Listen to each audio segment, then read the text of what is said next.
If you were to visit education as an alien and say, what's it for, public education, I think you'd have to conclude, if you look at the output, you know, who really succeeds by this? Who does everything they should? Who gets all the brownie points? You know, who are the winners? I think you'd have to conclude the whole purpose of public education throughout the world is our education system is predicated on the idea of academic ability. And there's a reason.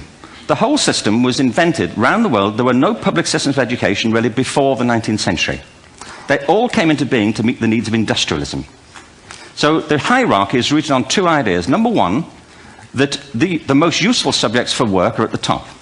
So you were probably steered benignly away from things at school when you were a kid, things you liked, on the ground you would never get a job doing that.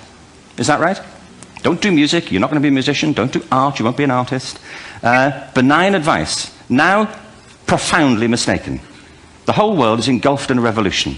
And the second is academic ability, which has really come to dominate our view of intelligence because the universities designed the system in their image.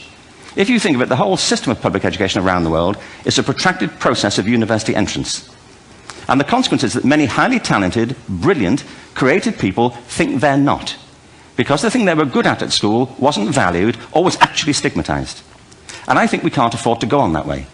In the next 30 years, according to UNESCO, more people worldwide will be graduating through education than since the beginning of history. More people.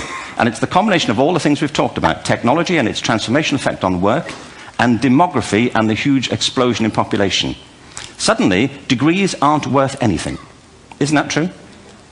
When I was a student, if you had a degree, you had a job. If you didn't have a job, it's because you didn't want one. And I didn't want one, frankly. So, but now, kids with degrees are often heading home to carry on playing video games. Because you need an MA, where the previous job required a BA, and now you need a PhD for the other. It's a process of academic inflation, and it indicates the whole structure of